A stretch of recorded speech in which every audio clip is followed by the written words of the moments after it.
Let us start with the understanding of rotational motion. When we just talk about rotational motion, we can say it is the motion of a rigid body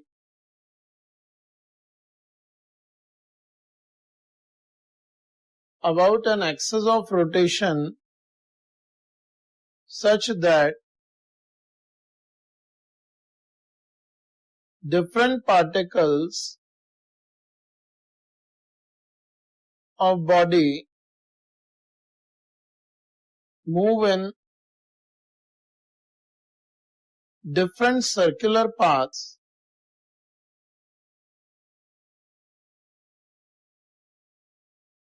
with all the centers lie on the axis of rotation. Circular motion you have already studied. When we talk about rotational motion, in rotational motion, different particles of a body move in different circular motions in such a way that all the centers of circle lie on the axis of rotation. Say for example, we consider a random shaped body which is pivoted on a given axis like this. So if there is an axis of rotation about which the body is rotating, in this situation, if we consider a small particle of the body, say this particle P, which is located at a distance r1 from the axis, then in the revolution of this body, this P will revolve in a circle of radius r1. If there is another point Q located on body, which is at a distance r2 from the axis of rotation, then during revolution of body, this Q will revolve in a circle of radius r2. So we can say all the particles of the body revolve in different circles with center of all lying on the axis of rotation. This is the motion of rigid body we call as rotational motion. Before proceeding further on rigid body dynamics, let's talk about the sections which we need to cover up in understanding of rigid body dynamics. The very first point we are going to start is with moment of inertia. Like in translational motion, we talk about inertia, which is accounted by the mass of an object. In rigid body dynamics, the similar property is moment of inertia. Next is Newton's second law for rotational motion. In case of translational motion, we have studied about forces and Newton's law, like force equals to action reaction law as well as the inertia law. Mainly in rotational motion, we study about Newton's second law after moment of inertia. Next point we talk about is angular momentum and its conservation. Like in translational motion, we have studied in depth about translational momentum of an object and conservation of momentum. Similar to that, for a body which is in rotational motion, we define a similar parameter that is called angular momentum. So here we talk about angular momentum and law of conservation of angular momentum. The next characteristic property related to rigid body dynamics we'll study in the section of kinetic energy in rotational motion. Like in translational motion, we know that the kinetic energy of a body can be written as half mv square. Similar to that, in rotational motion, we define kinetic energy, and right after that, we'll talk about work and power.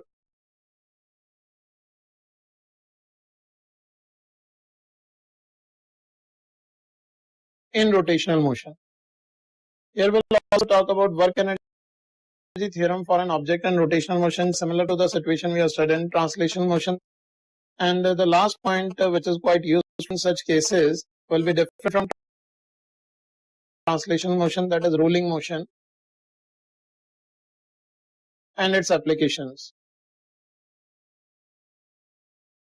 So these are the sections we'll cover up in the section of rigid body dynamics. So one by one we'll pick up all these points, as well as we'll take up various problems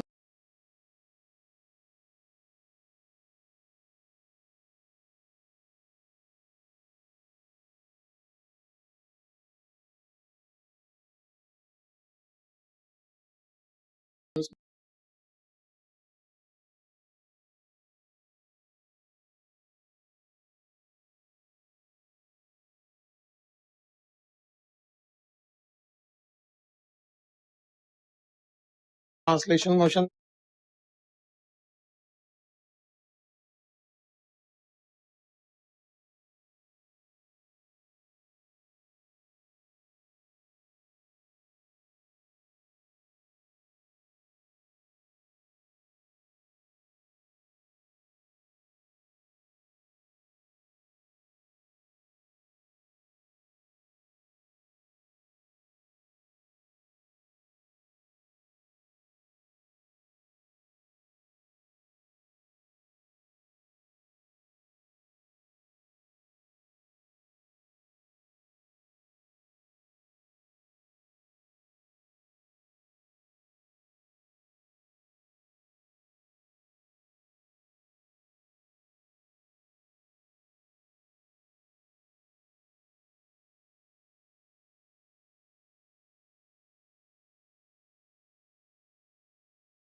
Let's talk about moment of inertia.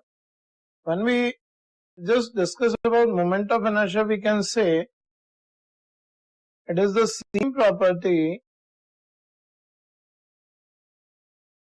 which is analogous to inertia in rotational motion. Inertia is a physical quantity which we use in translational motion, because of which a body has a tendency to maintain its motion. Similarly, moment of inertia is a characteristic property of a body which is in rotational motion, due to which the body has a tendency to keep its state of rotational motion intact. When we talk about inertia, we can say it is denoted by the mass of body. If body's mass is high, we say its inertia is also high. We use it in Newton's law like F is equals to ma, or acceleration is F by m. This says if mass is more for a given force, acceleration is less, because acceleration denotes the change in a state of motion, that is velocity. So if a body is very heavy, its acceleration is less. That means for a given force, high inertia is not allowing the change in velocity at a very high rate. So we can say here, for a given force, acceleration is inversely proportional to mass or inertia of body. Similarly, when we talk about rotational motion, when we talk about moment of inertia, like inertia depends on mass of an object, moment of inertia depends not only on mass, but it also depends on mass distribution.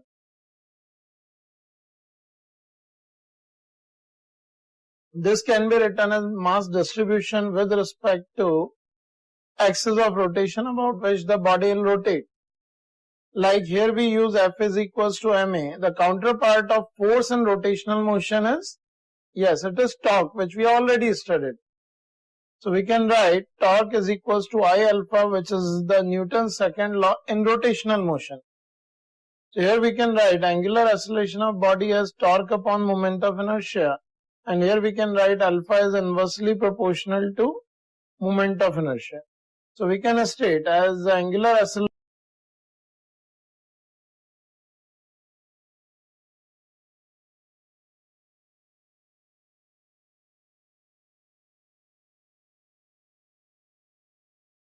acceleration is inversely proportional to moment of inertia. Here alpha denotes change in a state of rotational motion, because state of rotational motion is given by the angular speed of a body. If angular speed is changing at a fast rate, that means the moment of inertia is low for a given value of torque. And if for a given value of torque, I is very high, moment of inertia is more, the angular acceleration will be less. That means the body is not allowing the change in a state of motion for the given value of moment of inertia. Now we will discuss the moment of inertia of a point mass in circular motion. Say if there is a point mass m which is revolving in a circular path about a given axis of rotation. So this is the axis of rotation about which this particle of mass m is moving, and say the radius of this circle is r. As we have just now discussed, if the particle or a rigid body is revolving, its moment of inertia depends both on mass of body and the distribution of mass. As being a point mass, it is located at a distance r at one position only. Here in this situation, moment of inertia of this particle is given as a standard result, we use the moment of inertia as mr square. This result we use for a point mass moving in a circular motion with circle of radius r. So moment of inertia can be given as mr square. Using this result, we can generalize it for a rigid body or an extended body which is rotating about a given axis of rotation. Let's have a look on this also. Now in sequence, let's discuss the moment of inertia of an extended body in rotational motion. Say we are having a random shaped extended body which is pivoted about a given axis of rotation like this. And about this vertical axis of rotation, say the body is rotating at an angular speed omega. And if we wish to find out the moment of inertia of this body, for this we consider an elemental mass dm in the body which is located at a distance r from the axis of rotation. Obviously, if the body is rotating about the given axis, this mass dm will revolve in a circular path of radius r. Obviously, different particles will revolve about the same axis of rotation in different circles. Here, if we talk about moment of inertia of the elemental mass dm is, we can write it as di, which can be written as dmr square.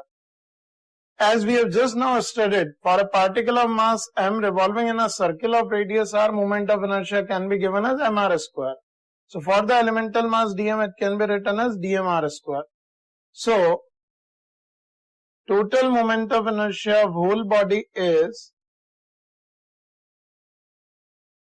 this total moment of inertia can be written as integration of di, this integration of dmr square. You need to be very careful about this result. Whatever be the shape of body, correspondingly will apply the limits of integration, and we choose the elemental mass dm, and this is valid for all rigid bodies. Whatever be the type of rigid body, for a rigid body we can state, we can use moment of inertia expression as integration of dmr square if dm is an elemental mass which is located at a distance r. So actually moment of inertia depends on mass as well as the distribution of mass. For the same body, if we change the axis of rotation, the moment of inertia will be different because mass distribution about different axis of rotation will be different. So we can also write on a note that moment of inertia depends on location of axis of rotation for a rotating body. If we change the axis of rotation, moment of inertia will change.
Here we'll evaluate the moment of inertia of a ring. Say we are having a ring which is rotating about an axis of rotation passing through its center, and it is perpendicular to the plane of ring. This is called central axis of rotation for the ring.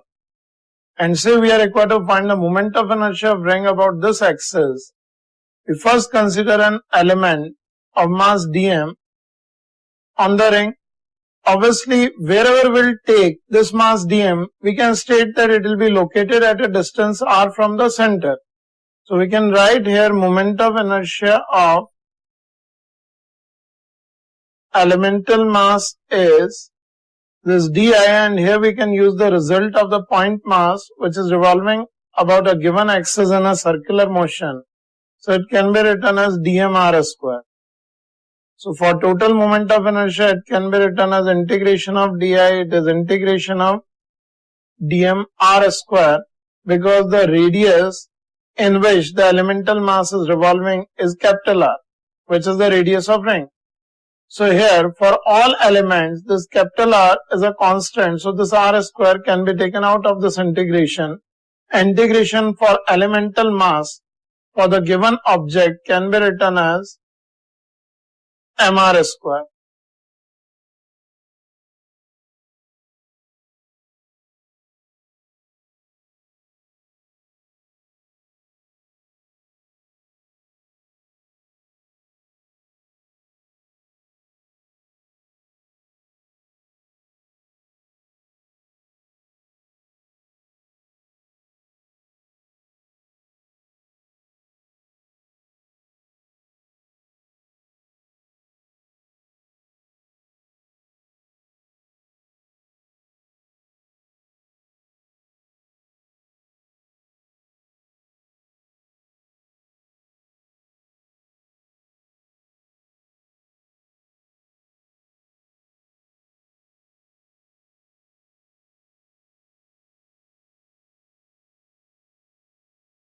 Let us calculate the moment of inertia of a disk about an axis of rotation which is passing through the center of disk and it is perpendicular to the plane of disk. As disk is a rigid body, we cannot directly calculate its moment of inertia. We first need to consider an element, and by integration of moment of inertia of elements of ring over the given range, we'll find the moment of inertia of disk. Here, for a disk, we can consider small elemental rings which are of radius x and width dx, like this. So if we consider such elemental rings which are of radius x and having width dx, several such rings when integrated from center to the circumference of disk, we can say we'll be able to get the whole disk. For this element, if say its mass is dm, we can write the mass of element as mass of elemental ring is, this can be written as mass per unit area multiplied by the area occupied by this ring. So the total mass of disk is m and its radius is r. Here we can say its mass per unit area is m by pi r square.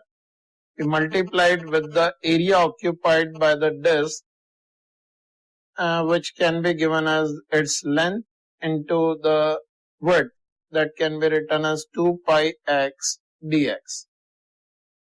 As we can see, we cut the ring and flatten it, its length will be 2 pi x and the width can be taken as dx.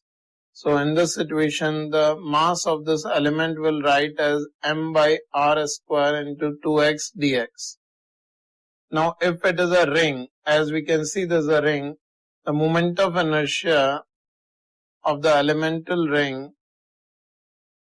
can be given as di, which can be written as dmx square. So in this situation, as we have just now studied moment of inertia of a ring, we can write as mr square. So for a ring having mass dm and radius x, moment of inertia can be written as dmx square. This we can write as, just we substitute the value of dm over here, it will be 2m by r square multiplied by x cube dx. Now total moment of inertia of a whole disk can be given by integration of all such elements, which is integration of di, and we can write it integration of 2m by r square into x cube dx, and we substitute the limits of integration from 0 to r. Now here mass and radius of the disk can be taken as constant. Here only variable is x. So integration of x cube can be taken as directly x 4 by 4, and we put the limits from 0 to r. Here we can see we'll get it 2m by r square into r 4 by 4 minus 0. So here this 2 gets cancelled out and r square gets cancelled out. We'll get the moment of inertia of disk to be half mr square.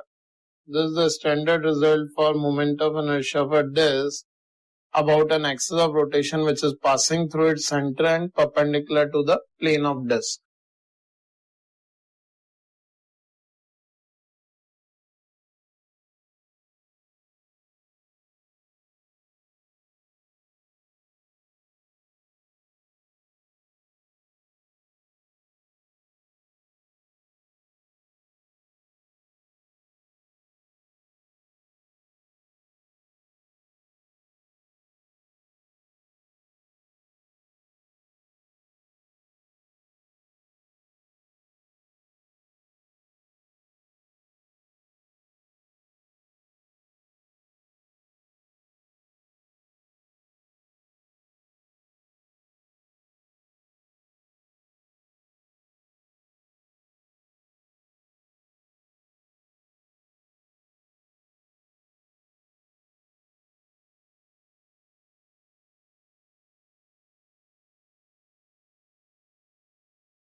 Now we'll calculate moment of inertia of a hollow sphere. So this is a hollow sphere which is of mass m and radius r. As being a rigid body, we can see that to calculate its moment of inertia, we need to first consider an element. And as we have earlier discussed, in case of a hollow spherical section, we used to take polar elements like in this situation from the horizontal diametrical line at an angle theta, we consider an elemental ring of width d theta like this. In this situation, this will be a strip in ring shape which is having its strip width rd theta, because the radius of the sphere is r and the angular width is d theta, so the width can be given as rd theta. Now in this situation, if we find out the mass of this element, because on integrating these elements we'll find out the moment of inertia of complete sphere. So we can calculate mass of element as dm is equals to mass per unit area of the sphere multiplied by the area occupied by this strip element. So total mass is m divided by total area of the sphere can be written as 4 pi r square. We'll multiply with the area occupied by this ring. Now the radius of this ring can be taken as r cos theta, because the radius of the sphere is r, and the radius of this ring we can directly write as r cos theta. So the length of this strip can be taken as 2 pi r cos theta, which is the circumference of the ring strip, and its width is rd theta. So the area occupied by the strip on the surface of a sphere we can write as 2 pi r cos theta into r d theta. In this situation, this r square pi and 2 will get cancelled out and will be getting the mass of this element as half m cos theta d theta. Now the radius of this elemental ring is r cos theta. So we can write moment of inertia of the element is, as element is ring shaped, its moment of inertia di can be written as dm into r cos theta square. As for a given ring about the given axis of rotation which is passing through its center and perpendicular to the plane, moment of inertia is written as mr square. For the element as its mass is dm, radius is r cos theta, its moment of inertia can be taken as dm r cos theta square. Now we substitute the value of this dm here, we'll be getting it as half m cos theta d theta multiplied by r square cos square theta. Now in this situation we can see this di is half m r square cos cube theta d theta. Now this di, so total moment of inertia of the hollow spherical shell can be given as moment of inertia of hollow sphere is, this I can be written as integration of di.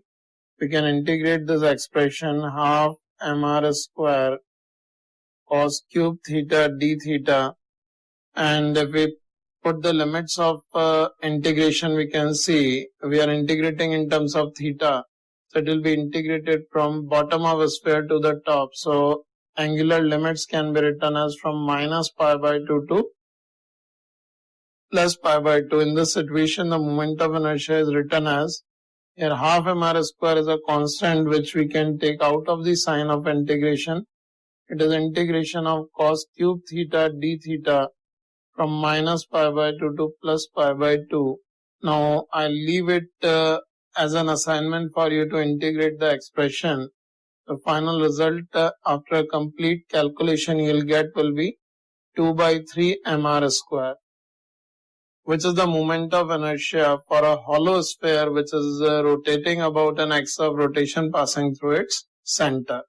And don't skip the integration. It can be very easily integrated by substitution of t is equals to sine theta. On using this substitution in your notes copy, you can evaluate this and verify this result positively.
Let us calculate the moment of inertia of a solid sphere.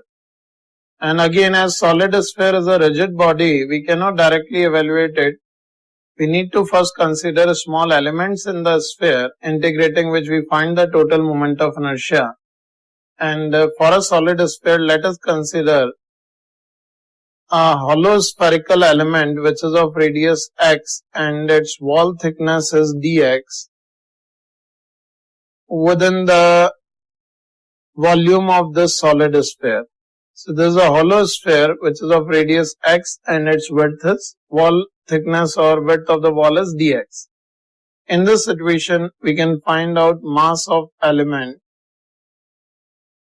dm to be mass per unit volume multiplied by the volume occupied by the elemental shell. So here total mass is m divided by the total volume, which can be written as 4 by 3 pi r cube, multiplied by the volume occupied by the hollow spherical shell, which we can calculate by multiplying its surface area and the width. So surface area of the shell can be written as 4 pi x square and width is dx. So this would be the mass of the element. Here 4 pi can be cancelled. So here value of this dm can be written as 3m by r cube into x square dx. If this is the elemental mass dm, which is that of a hollow spherical shell which is of radius x, we can find out moment of inertia of the element is this di. We already calculated in the previous article that for a hollow spherical shell, the moment of inertia can be written as 2 by 3 mr square. So in this situation, this di will be 2 by 3 dm x square because the mass of this elemental shell is dm and the radius is x. We substitute the value of dm. Here di can be given as 2 by 3. We substitute dm, it is 3m by r cube into x square dx multiplied by x square. Here 3 also gets cancelled out. Di we can write it as 2m by r cube into x4 dx. So total moment of inertia of solid sphere can now be directly given by integrating this di, and here as 2m by r cube is a constant, we can keep the constants out of sign.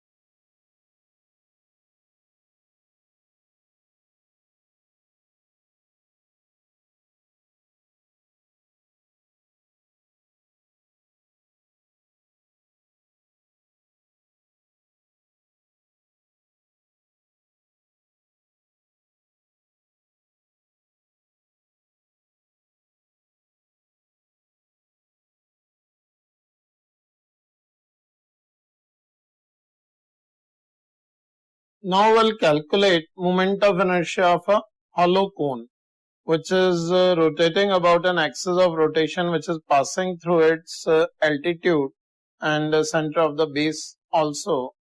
The radius of cone is given as r, its height is h, and say its mass is m.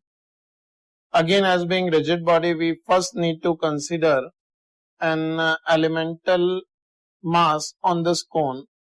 As it is a hollow cone, let us consider a circular ring at a distance x along a projector of cone of width dx.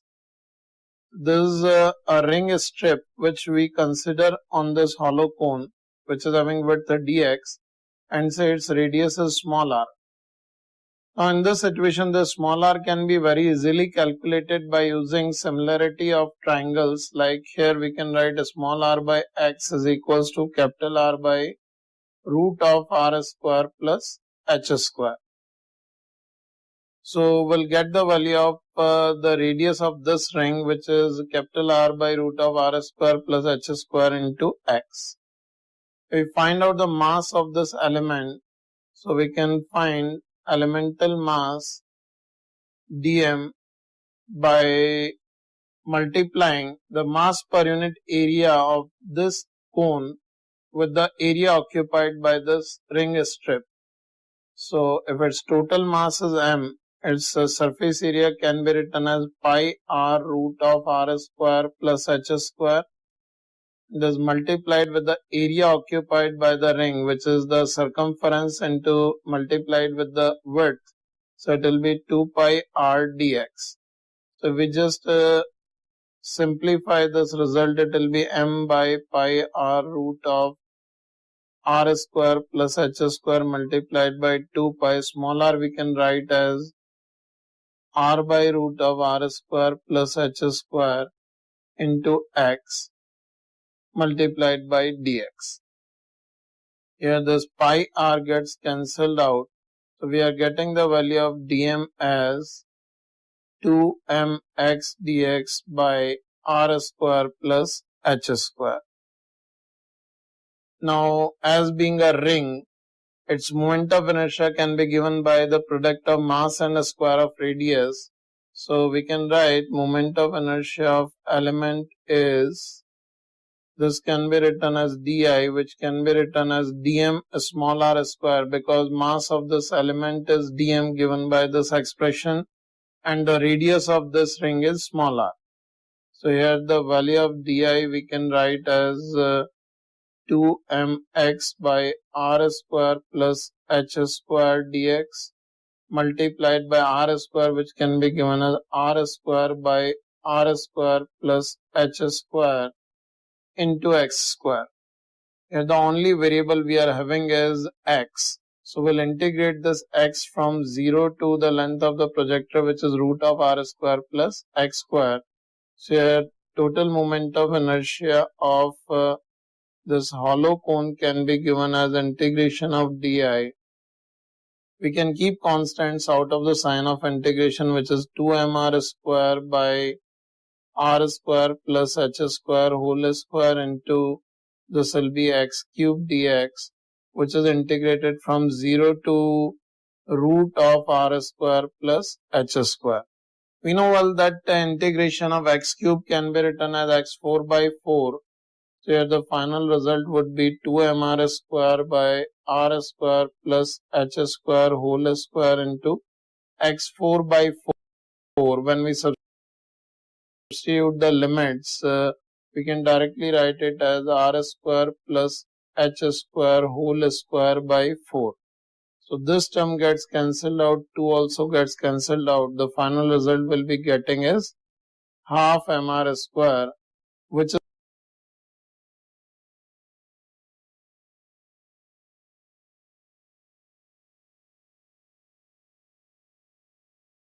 the moment of inertia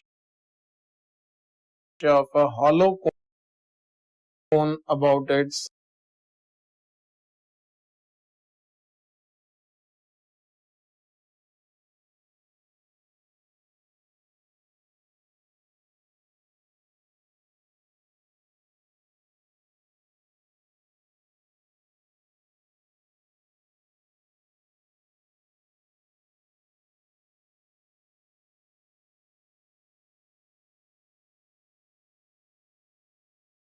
standard central axis passing along the altitude of this cone.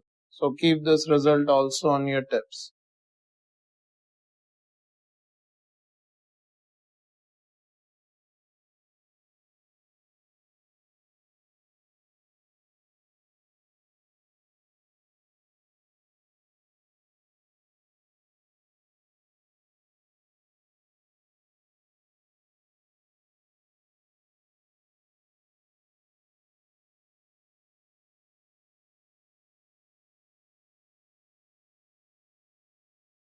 To h. So we know the integration of x to the power 4 can be by 5 minus 0. So here we'll be getting 3 by 2 mr square upon h to the power 5 into h to the power 5 by 5. This gets cancelled out and the result will be getting is 3 by 10 mr square. This is the result for moment of inertia of a solid cone about its central axis.